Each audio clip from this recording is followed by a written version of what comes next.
When we add a new destination in our program, we always ask us two questions. The first is, do we want to go there ourselves? And the second is, do we know a local partner at the destination who knows the situation in the country, who can help us with logistics and deal with the local people? So for this destination, we had 2 times yes, and that's why we didn't hesitate to put it on our agenda for this year. Okay, so the slide says, welcome to Mongolia. I don't try to pronounce it, and I just believe Google Translate it's correct. So where can we find Mongolia? It's an important question. When we ask this question to people, they always hesitate, like me in the beginning. I don't know if anybody could point it on the map there. It's a big country, but it's pressed between 2 even more bigger countries. And I'll show you which ones. To the north, it touches Russia, and in the south, it touches China. It's like squeezed between these big entities. And here we can find Mongolia. It looks small compared to these big countries, but believe me, it is really big. It's 1,550 square meters big. I didn't make a comparison to Belgium, but let's see on the map.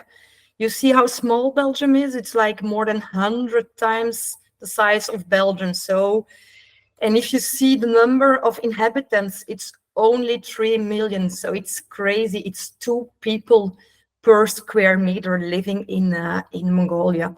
It's unbelievable. And most of the people are living in Ulaanbaatar. It's even 70% living in the capital. And they're driving at the right side, which is different in some other Asian countries. And the religion is Buddhism.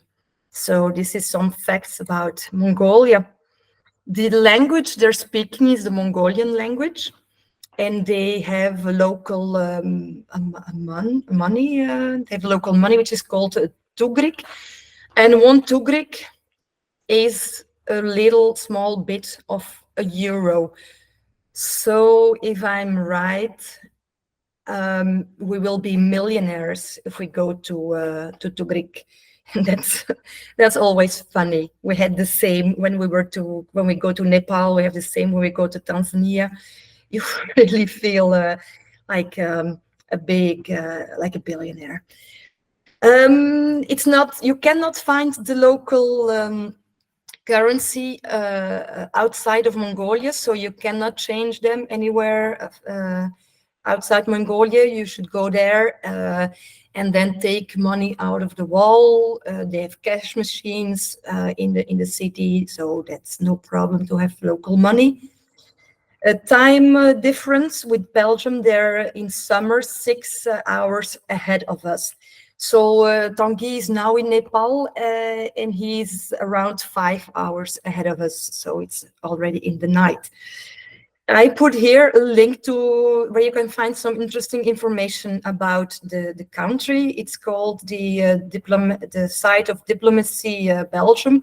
You can type the name of the country and you find all the specificities about the country. So it's a really useful link, which I will share afterwards. Okay, I told you at the beginning why Mongolia. It's a destination we are dreaming of since a long time. And we found the right partner there. But why do we want to go there? Because it's such a weird country. As I said, it's the most sparsely populated sovereign state. So only 2 persons per square kilometer. It's wide, crazy steppes, also with mountains. They have a unique horse culture. You must have seen photos of it.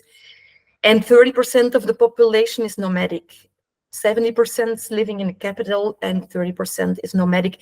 And we will be getting in touch with the nomadic part of the population in Mongolia. Because we won't, I will tell you where we go in Mongolia, since Mongolia is so big. We will take you to the Genghis Khan retreat, which is at the 360 kilometers west from Ulaanbaatar. It takes us 6-hour drive in worst case. It also can be like 5 hours, depending on the traffic in the city.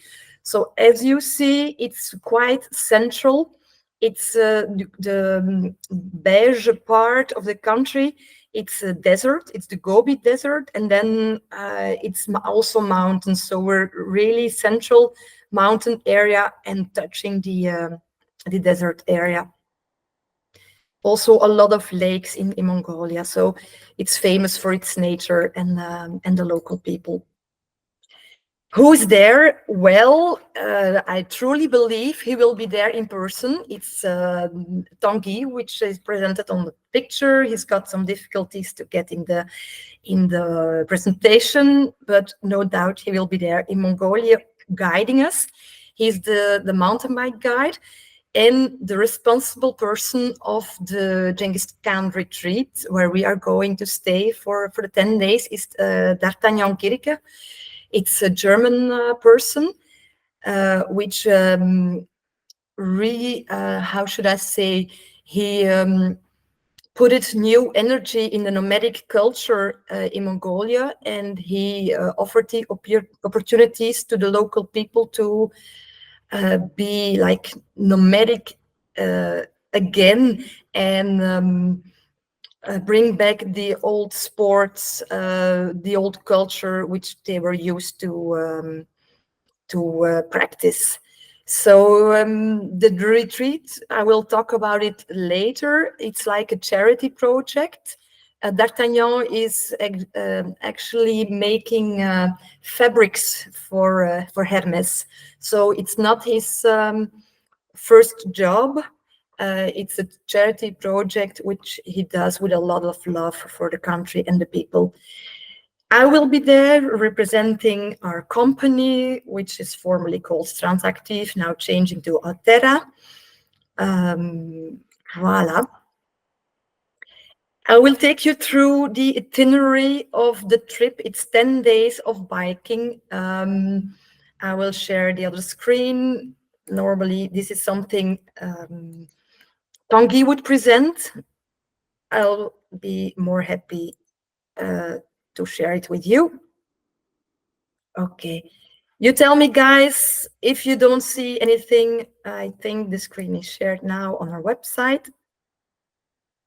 So I bring you to the introduction of the trip. We all know the name of Genghis Khan, which is the conqueror in around 1220, but he was conquered, and then he drove back, and he founded the city of Karakum. That's where we are, 25 kilometers away from with the camp. And it's at a huge plateau in the center of Mongolia, which I showed you earlier. So it mentions nature is so beautiful, the water is crystal clear, ancient history, graveyards, and this is the place where we can find now the Genghis Khan retreat, where we will be staying for 10 days. So the first day is arriving day at the airport. You book the flights by your own, independently on your own. We will be more than happy to help you with giving you the correct hours and the flight you should book to be in harmony with the pickup times. So after landing in Ulaanbaatar, we will be 6-hour driving to the camp. It's a UNESCO World Heritage Cultural Landscape. I've never been there before, but I'm so confident that it will be even more splendid than we ever can imagine. So I think you believe I'm excited to go there. We will be staying in yurts. I will show you later. And from the camp, so it's one fixed base camp, and from the camp we will be biking several loops, and we will also be making like a round with 2 nights apart from the camp, and there we will be staying in tents. We will always be followed by an assistance car.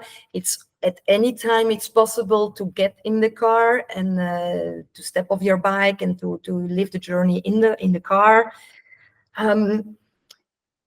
Apparently, it's much more. There's much more variety than we think. We think about the green steppes and the mountains, but it's also very technical terrain. We can even do downhill biking with shuttles, and all this is organized from the camp.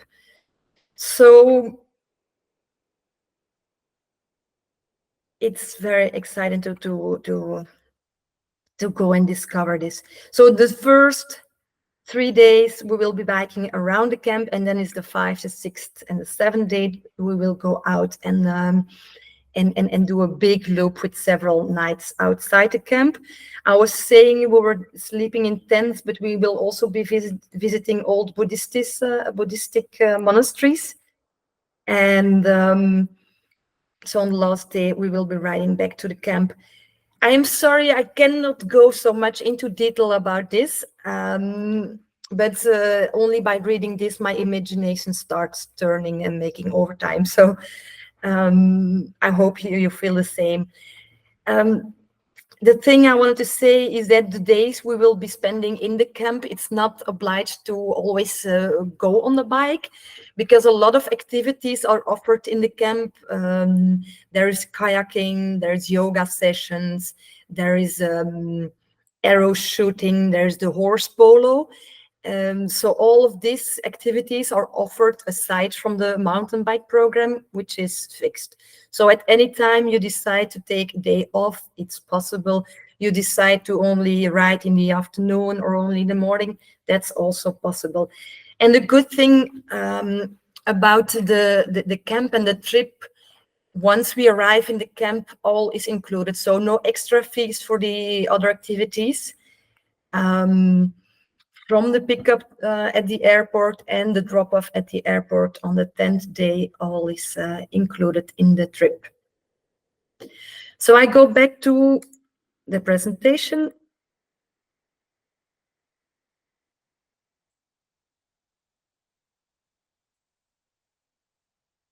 Okay, present something else. Yes, please go back to my presentation. At any time, guys, you have questions, don't hesitate. I think you will be seeing now the picture of the presentation again. Voilà. Okay, some more practical things about our trip. To go to Mongolia, there is no vaccination that is obliged. So there's only things that are recommended. It's the hepatitis A. And of course, you should check whether you still are okay with tetanus, with the measles, and with polio. Also, this kind of information you can find on the website of, it's called WANDA. It's the official website of the Tropical Institute. It's very hands-on, it's very practical. You type the name of the country and they give you all the information. It's always up to date. So that's a nice thing. We go far, but there is no health risk or whatsoever. Frank, is it with your own bike? Yeah, no, I will be coming back to this later. We recommend to take your bikes. There will be several bikes at the campsite for rent, but we recommend warmly to take your own bike with you. We can talk about it more in detail later, and then decide what you will be doing. Also, administration side, the only thing that is really needed is a passport, which is valid at least 6 months after entry date. This is very important. So most people, they might have a passport, but please check your validity date. and there's no visum, so it's the only thing you have to show, it's your passport. Let's talk about the weather. They call Mongolia the country of the blue sky, since there's 257 days of sunshine a year. And in August, when we will be there, or actually beginning of September, it's between 18 and 21 degrees. But please be aware, we are in a mountain area, so all kind of weather can be presented. So we take everything with us to be warm and protected from wind and cold.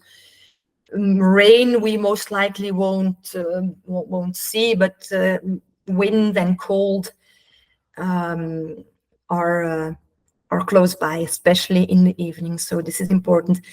One thing about Mongolia, which I forgot to tell in the beginning, Mongolia is the biggest country which is not bordered by a sea. So it has got a true continental climate, which means not a lot of rain.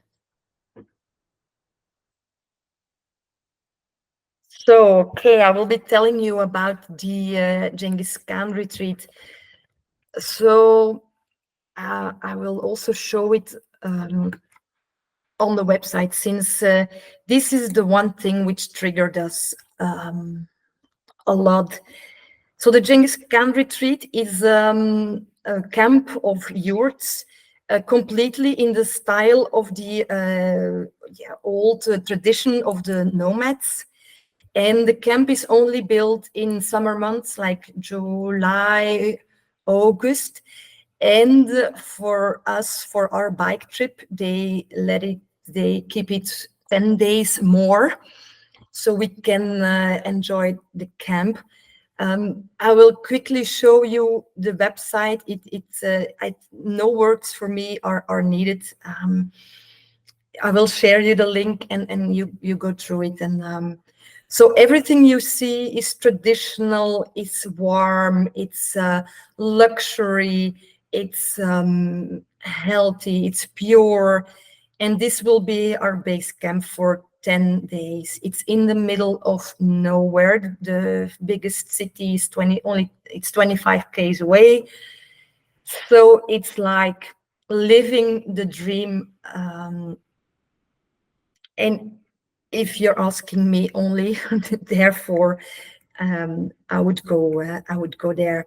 This is the kind of yurts where we'll be sleeping. A bath will be taken, so water will be warmed in this stove. There will be hot water every day. You can take a bath in a wooden tub. Every night we will have a three-course meal, which is served at the table. So it's I'm not telling you should show up in a smoking and a gala dress, but there is this kind of luxury which would you would not make a bad impression if you would wear like a smoking. So I leave it up to you to go through this website later when I share the link, but then let's start dreaming, or maybe I'll give you some more of these beautiful pictures. So this is how the table will be dressed for the night. Every night there is this piano concert, local artists with this local instruments. So everything is done the way it was, and along the tradition. This is how we will be eating when we are away from the camp for the 2 or 3 day tour. This is how we can take a bath. You can also take it in the yurt. There's also rock climbing. This is the local polo team. Oh, or cricket, sorry, I think more cricket. Or no, they're polo. Yeah, they're horse riders. We can expect this kind of theater in the spectacle in the night. We can join the polo horse matches.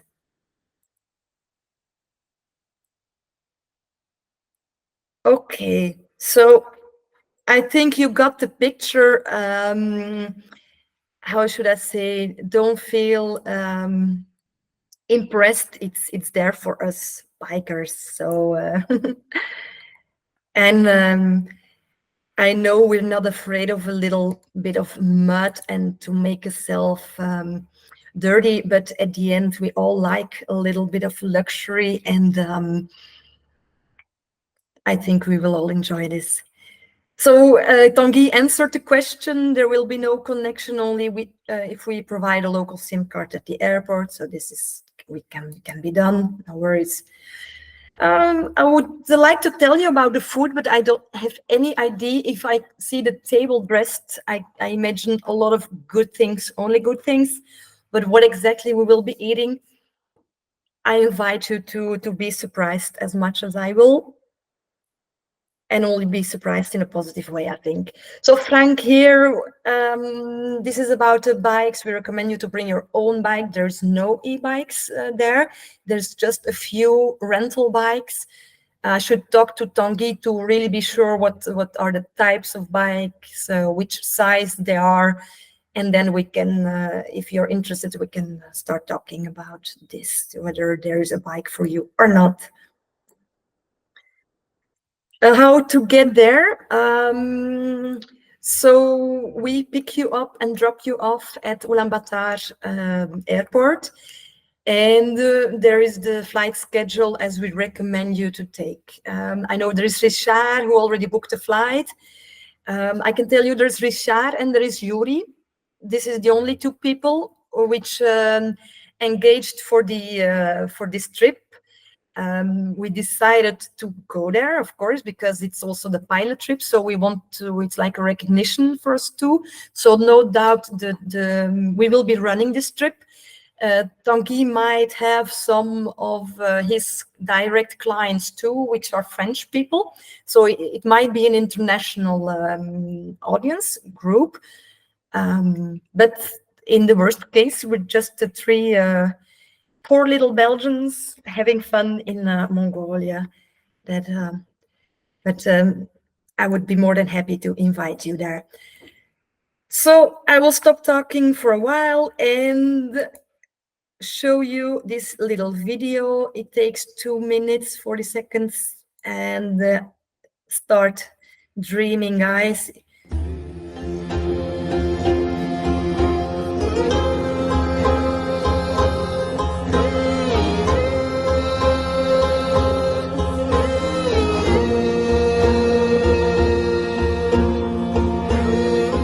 It's extraordinary how underestimated and underknown Mongolia is. Rolling green hills, beautiful, clean, fresh pasture, animals. I mean, it's absolutely beautiful.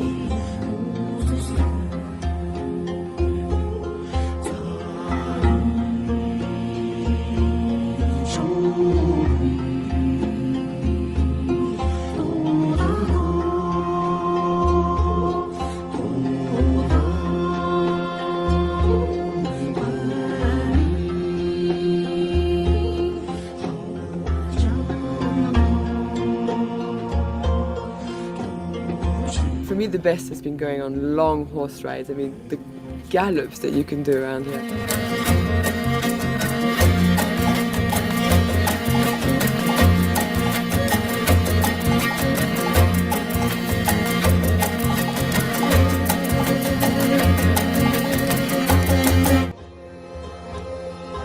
Somehow they've managed to create this perfect mixture of luxury hotel, campsite, polo club. It's quite a unique mix, and it's unlike anything else.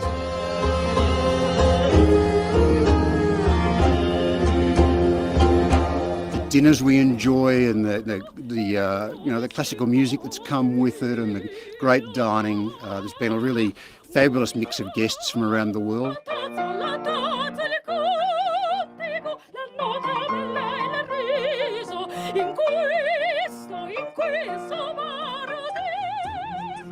We absolutely loved being here, every minute of it. It's just a beautiful experience, probably one of the best we've had as a family.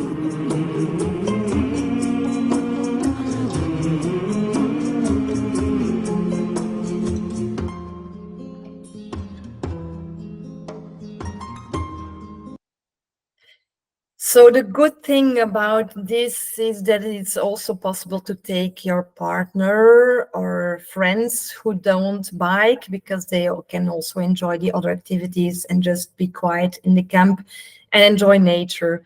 So this is also an important thing to mention. So I went through the meeting. Thanks for listening. Do you have any questions? Don't hesitate, ask them now, or please come back later. I'm easily reachable. I have one question for you. Are you in, guys? I hope so. Thanks for listening. And see you later on or off the bike.